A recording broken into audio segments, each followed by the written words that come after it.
ከእስያ የባህር ሰላጤዎች እስከ አፍሪካ ቀንድ ተራሮች ድረስ የዓለማችን ጂኦፖለቲካዊ ልብ ትርታ በከባድ የጦርነት የጥፋትና የትርምስ ምት እየመታ ይገኛል። በመካከለኛው ምስራቅ የኢራን የማዳከም ስትራቴጂና የተኪ ኃይሎች የክንድ ርዝመት ቀጠናውን በእሳት እያጋየው ይገኛል። የዱባይ ስትራቴጂካዊና የኢንዱስትሪ ማዕከል የሆነው የጀበል አሊ ወደብ በድንገተኛና አስደንጋጭ ፍንዳታዎች ሲናወጥ፣ የሳውዲ አረቢያው የናጅራን የደም ስር የሆነው አውሮፕላን ማረፊያ ደግሞ የየመን ሁቲዎች ትክክለኛነትን በተላበሱ የድሮን ጥቃቶች ኢላማ ሆኖ ወታደራዊና ሲቪል አገልግሎቱ ሽባ እንዲሆን አድርጓል። ይህ የጥፋት ማዕበል በየብስ ብቻ ሳይገታ በቀይ ባህርና በሆርሙዝ የባህር ሰርጥ የሚያልፈውን ዓለም አቀፍ የንግድ ትቦ አንቆ በመያዝ በመቶ ሺህ ቶን የሚቆጠር ነዳጅ የጫኑ ግዙፍ የሳውዲ መርከቦችን በባሊስቲክ ሚሳይሎች በማስፈራራት አቅጣጫቸውን እንዲቀይሩ አስገድዷል። በዚህ የትርምስ አውድማ ውስጥ የዓለማችን ልዕለ ኃያል አሜሪካ በሚሊዮን ዶላሮች የሚገመቱ የፓትሪዮት አየር መከላከያ ሚሳይሎቿን በርካሽ የኢራን ድሮኖች ላይ በማዝነብ የጦር መሳሪያ ማከማቸዋን እያሟጠጠች ከወታደራዊ እርምጃ ይልቅ ወደ ዲፕሎማሲያዊ ማፈግፈግና ስትራቴጂካዊ አጣብቂኝ ውስጥ ለመግባትም ተገዳለች። ይህ ዓለም አቀፋዊ የጦርነት አውሎ ነፋስ ከቀይ ባህር ማዕበል ተሻግሮ በአፍሪካ ቀንድ ሰማይ ስር በሰሜን ኢትዮጵያም ዳግም ጥቁር ደመናን አጥልቷል። በፌዴራል መንግስትና በህወሓት ኃይሎች መካከል በምዕራብና ደቡብ ትግራይ በድጋሚ ያገረሸው የትጥቅ ግጭት ሌላ አሳዛኝና ዘግናኝ የሰብአዊ ቀውስ ምዕራፍን ከፍቷል። የግጭቱ አስከፊነት ማሳያ የሆነው ከሱዳን ድንበር አቅራቢያ በምትገኘው ስትራቴጂካዊቷ የሸረሪና ግንባር ከተደረገው መሪር ውጊያ በኋላ 15 የህወሓት ተዋጊዎች አስክሬን በሱዳን ግዛት በሚገኘው የሰቲት ወንዝ ላይ ተሳፎ መገኘቱ ነው። ውጊያው የደቡብ ትግራይዋን አላማጣ ከተማ በህወሓት ሙሉ ቁጥጥር ስር እንድትውል ሲያደርግ፣ ምስኪን የከተማዋ ነዋሪዎች ህይወታቸውን ለማትረፍ ወደ ቆቦ እንዲሁም በመቶዎች የሚቆጠሩ ኢትዮጵያውያን ወደ ሱዳን ድንበር በገፍ እየተሰደዱም ይገኛሉ።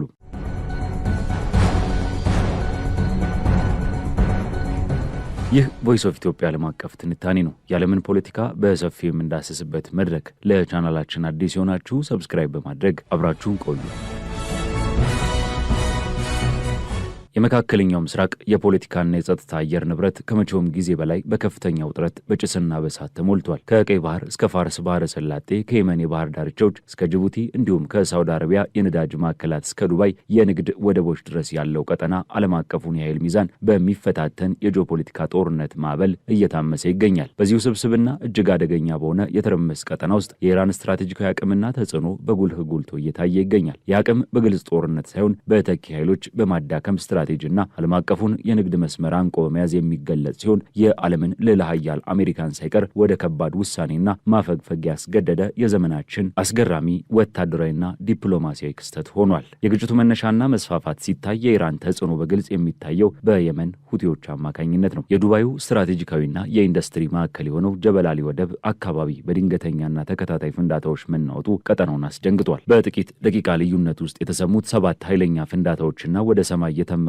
ጥቁር ጭስ መካከለኛው ምስራቅ ምን ያህል ለጥቃት የተጋለጠ እንደሆነም ያመላክታል። ምንም እንኳን የጥቃቱ መንስኤ በይፋ በገለልተኛ አካል ባይረጋገጥም የየመን ሁቲዎች ይህንን ጥቃት እንደፈጸሙት በተለያዩ ዘገባዎች ተጠቁሟል። ጀበል አሊ የዓለም አቀፍ ንግድ መናኸሪያና በመካከለኛው ምስራቅ ትልቁ ወደብ በመሆኑ የጥቃት ኢራን የምትደግፋቸው ኃይሎች የትኛውንም የኢኮኖሚ ማዕበል መምታት የሚችሉበት አቅም እንዳላቸው በተግባር ያሳየ ሆኗል። ይህ የሁቲዎች ጥቃት በዱባይ ብቻ የተወሰነ አልነበረም። በሳውዲ አረቢያ ግዛት ውስጥ በሚገኘው የናጅራን አውሮፕላን ማረፊያ ላይ የተፈጸመው ትክክለኛነትን የተላበሰ የድሮን ጥቃት የኢራን የተኪ ኃይሎች ወታደራዊ ቴክኖሎጂ ምን ያህል እንደዘመነ የሚያስረግጥ ነው። የሳውዲ አረቢያ የጦር አውሮፕላኖች በየመን ላይ ለሚያደርሱት ጥቃት አጸፋዊ ምላሽ ነው የተባለለት ይህ እርምጃ የኢራን እገዳን በእገዳ ጥቃትን በጥቃት የመመከት ስትራቴጂ አካል ነው። የሁቲ ቃል አቀባይ ብርጋዴር ጄኔራል ያህያ ሳሪ ይህንን ጥቃት ትክክለኛና ስሱ የሆነ የጠላት ኢላማዎችን የመምታት ስኬት ሲሉም ገልጸውታል። የሳውዲ አረቢያ የአየር ክልል ጥሰትና በየመን ላይ የሚደረገው ጥቃት ካልቆመ ጥቃቱ ወደ ሌሎች አውሮፕላን ማረፊያዎች፣ የነዳጅ ማዕከላትና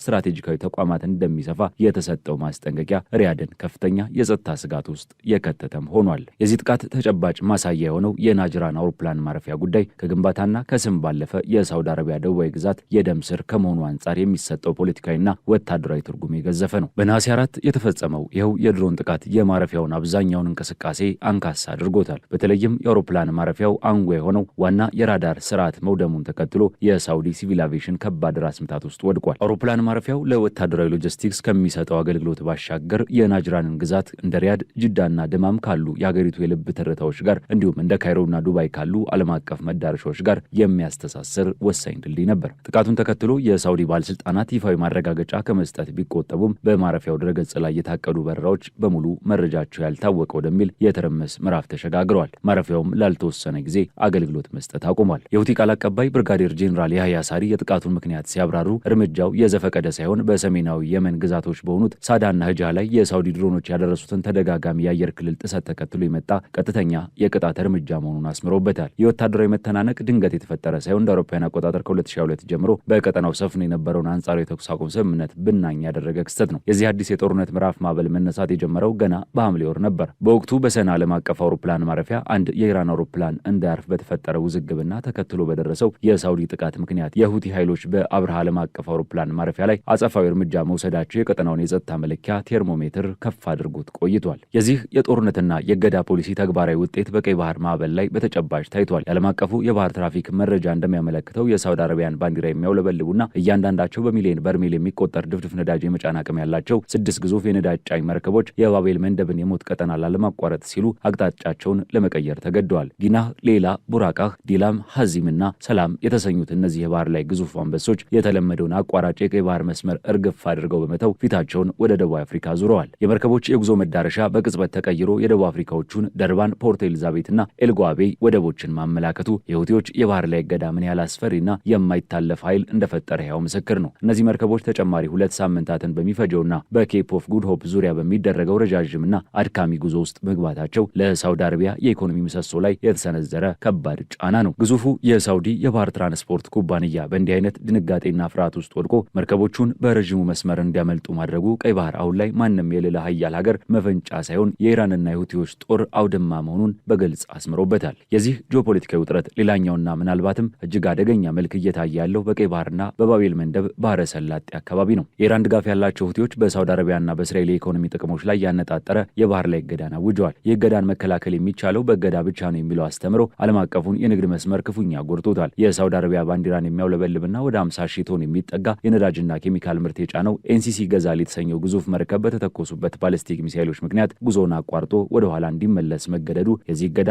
ተግባራዊነት አንዱ ማሳያ ነው። በተመሳሳይ ኤንሲሊያና ኤንሲሲ ማሳ የተባሉ የሳውዲ መርከቦች ላይ የተሰነዘረው ጥቃትና የደረሰው ጉዳት የቀይ ባህር መስመር የንግድ መርከቦች መተላለፊያ መሆኑ ቀርቶ የጦር ቀጠና መሆኑን አረጋግጧል። ወደ ባህሩ የጦር አውድማ ስንመለስ በእገዳ ፖሊሲው ሰለባ የሆኑት መርከቦች ዝርዝር ሁኔታ የሁቲዎችን የጥቃት ትክክለኛነት፣ የመረጃ ልዕልናና የኢራንን የስለላ ድጋፍ ያሳብቃል። የኤንሲሲ ገዛል ዕጣ ፋንታ ለዚህ ቋሚ ምስክር ነው። ይህ 183 ሜትር ርዝመት ያለው ግዙፍ መርከብ እንደ አውሮፓውያን አቆጣጠር በ2016 በሳውዲ ባህር ትራንስፖርት ግዙፍ ተቋም ባህሪ ስር በሚተዳደረው ብሔራዊ የኬሚካል አጓጓዥ ኩባንያ የተገዛ የሀገሪቱ የኢኮኖሚ ኩራት ነበር። ወደ 50 ሺህ ቶን የሚጠጋ የኬሚካልና የነዳጅ ምርቶችን አጭቆ ይጓዝ የነበረው ይህ የባህር ላይ ከተማ የየመን የባህር ኃይል ያቀረበለትን የጉዞ እገዳ ማስጠንቀቂያዎችን ወደ ጎን በመተው ጉዞውን ለመቀጠል ቢሞክሩም ከሰማይ በዘነቡበት የባሊስቲክ ሚሳይሎች አስፈሪ ኃይል ፊቱን አዙሮ ለማፈግፈግ ተገዷል።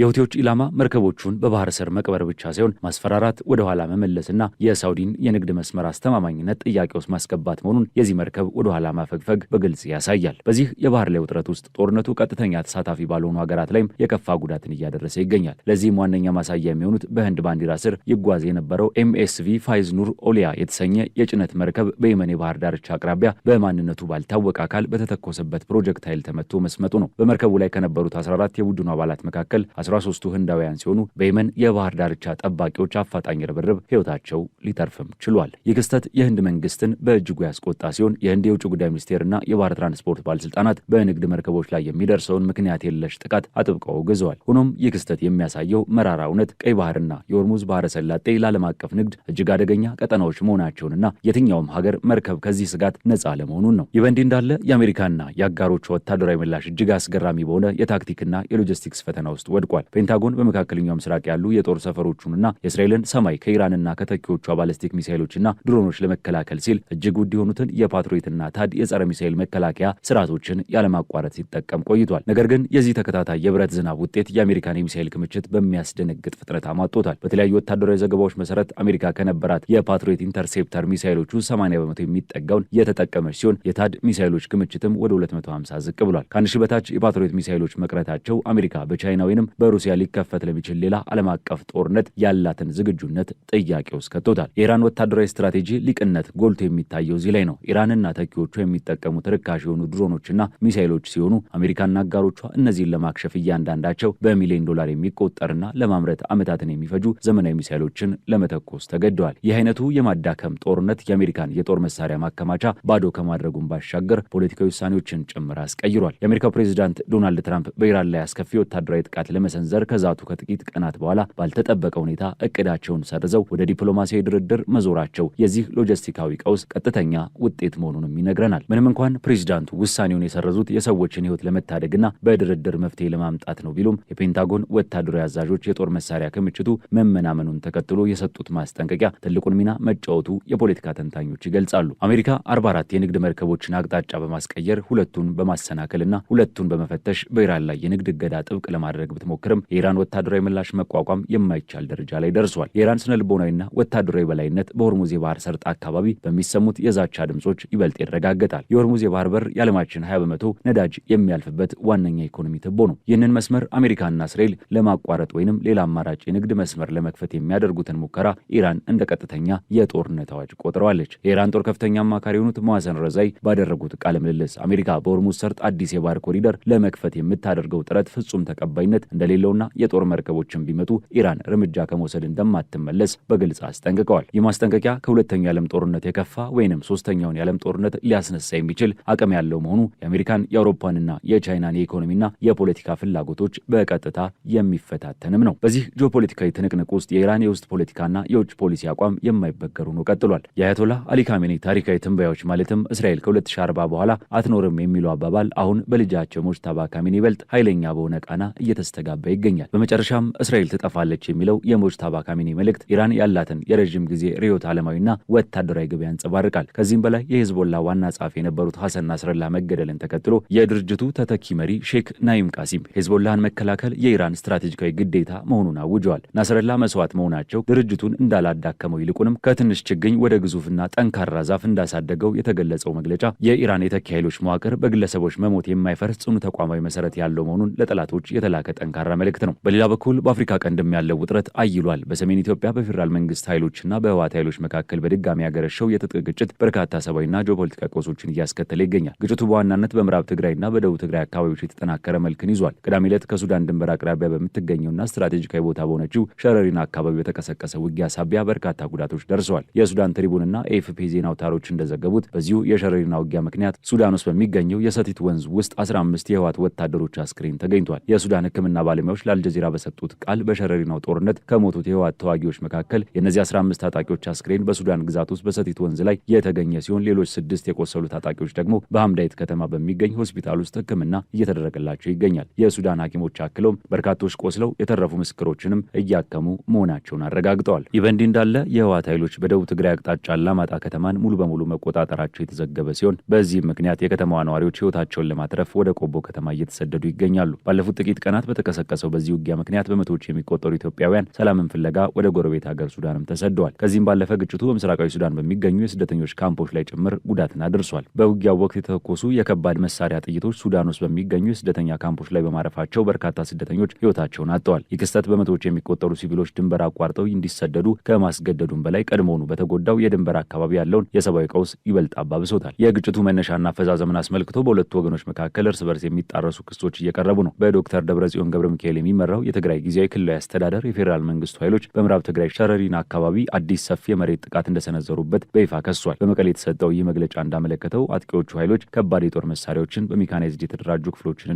የአየር ኃይልን በመጠቀም ነው ጥቃቱን የፈጸሙት። የኢትዮጵያ ፌዴራል መንግስት ባለስልጣናትና የኢትዮጵያ ብሔራዊ መከላከያ ሰራዊት በዚህ ክስ ላይ እስካሁን የሰጡት ይፋዊ ምላሽ የለም። የመንግስት ኮሚኒኬሽን አገልግሎትና የመከላከያ ሚኒስቴር አስተያየት እንዲሰጡ የተጠየቁ ቢሆንም ምንም አይነት ምላሽን አልሰጡም። ይሁን እንጂ ስማቸው እንዳይጠቀስ የፈለጉ አንድ የወልቃይት ጠገዴ ሰቲት ሁመራ ዞን ባለስልጣን ለዶቼ ቬለ በሰጡት ቃል የትግራይ አስተዳደር ያቀረበው ክስ ሙሉ በሙሉ ውድቅ አድርገዋል። እንደ ባለስልጣኑ ገለጻ ውጊያውን የጀመሩት የትግራይ ኃይሎች ሲሆኑ ዓላማቸውም ወደ ሁመራ ለማቅናት ነበር። ነገር ግን በፌዴራል ወታደሮችና በአካባቢው አጋር ታጣቂዎች ጥምረት ድል ተመተው ከሸረሪና ወደ ኋላ እንዲያፈገፍጉ ተደርገዋል ብለዋል። በጸጥታ ገደቦች ምክንያት በግንባር ላይ እየተነገሩ ያሉትን እነዚህን እርስ በርስ የሚጣረሱ የይገባኛል ጥያቄዎች በገለልተኛ ሶስተኛ ወገን ማረጋገጥ አልተቻለም። የዚህ ግጭት ሌላኛው አሳሳቢና ጂኦፖለቲካዊ አንድምታ ያለው ገጽታ የትግራይ መንግስት በሱዳኑ ፈጥኖ ደራሽ ኃይል አርኤስኤፍ ላይ ያቀረበው ከባድ ክስ ነው። የትግራይ አስተዳደር በተባበሩት መንግስታት ድርጅት መርማሪዎች በሱዳን ውስጥ የዘር ማጥፋት ወንጀል ፈጽሟል ተብሎ የሚከሰሰውና በተባበሩት አረብ ኤሚሬትስ ድጋፍ የሚደረግለት የሱዳኑ ፈጥኖ ደራሽ ኃይል አርኤስኤፍ ታጣቂዎች በምዕራብ ኢትዮጵያ በተከፈተው ሰፊ ወታደራዊ ጥቃት ላይ መሳተፋቸውን በይፋ ከሷል።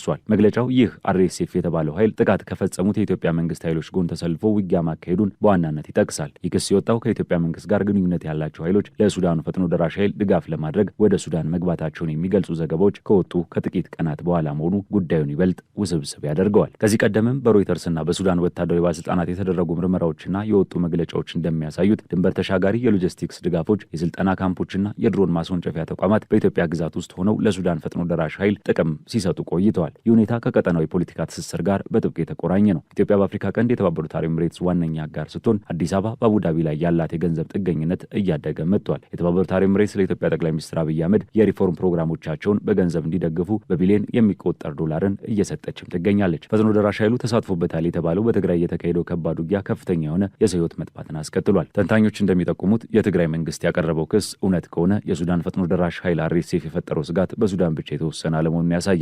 የታጣቂ ቡድን የጥቃት አድማስ ወደ ሱዳን ምስራቃዊ ድንበር መስፋፋቱ ቀደም ሲል በምዕራብ ሱዳን ድንበር በኩል ወደ ቻድ ሰርጎ ገብቷል ከተባለለት ክስ ጋር ተያይዞ የሚታይ ነው። እንደ አውሮፓውያን አቆጣጠር በጥር 2026 የአርኤስኤፍ ታጣቂዎች በቻድ በሚገኝ የጦር ሰፈር ላይ ጥቃት ሰንዝረው 7 የቻድ ወታደሮችን መግደላቸው የተዘገበ ሲሆን ከሁለት ወራት በኋላም በሱዳንና ቻድ ድንበር ላይ በምትገኘው ቲኒ በተባለች ከተማ በድሮን በተፈጸመ ጥቃት ለበርካታ ሲቪሎች መሞት ተጠያቂ መደረጋቸውም ይታወሳል። ይህ አዲስ ያገረሸው ግጭት ያስከተለው የሰብአዊ መብት ቀውስ በተመለከተ አምነስቲ ኢንተርናሽናል ከፍተኛ ማስጠንቀቂያን ሰጥቷል። የሰብአዊ መብት ተሟጋች ድርጅቱ ባወጣው ይፋዊ መግለጫ በሰሜን ኢትዮጵያ በፌዴራል ኃይሎችና በህወሓት ኃይሎች መካከል ዳግም ያገረሸው የትጥቅ ውጊያ የአካባቢው ነዋሪዎች ለከፍተኛ የሰብአዊ መብት ጥሰት አደጋ ማጋለጡን አስታውቋል። አምነስቲ ተፋላሚ ወገኖች በሙሉ ዓለም አቀፍ የሰብአዊ መብት መስፈርቶችን በጥብቅ እንዲያከብሩና ለሲቪሎች ጥበቃ ቅድሚያ እንዲሰጡ በጥብቅ አሳስቧል። የምስራቅና ደቡብ አፍሪካ የአምነስቲ ኢንተርናሽናል ቀጠናዊ ዳይሬክተር የሆኑት ቲጌሬ ቻጉታ አጽንኦት ሰጠው እንደገለጹት ባለፉት ጦርነቶች ለደረሱባቸው ግፎች እስካሁን ድረስ ፍትህ ወይንም ተጠያቂነት ያላገኙት ተጎጂ ማህበረሰቦች አሁን ደግሞ ይበልጥ ለከፍ አደጋ ተጋልጠዋል። በመሆኑም አምነስቲ ኢንተርናሽናል ሁለቱም ወገኖች ገለልተኛ ለሆኑ የሰብአዊ መብት ታዛቢዎችና የሰብአዊ እርዳታ አቅራቢዎች ድርጅቶች ያልተገደበ የጉዞ ፈቃድ እንዲሰጡም ጥሪ አቅርበዋል። በተጨማሪም በግጭቱ በተጎዱ አካባቢዎች ሁሉ ገለልተኛ የሆኑ ጋዜጠኞች ተደራሽነትን ወደ ነበረበት ለመመለስ ዓለም አቀፉ ማህበረሰብ በአዲስ አበባና በመቀሌ ከሚገኙ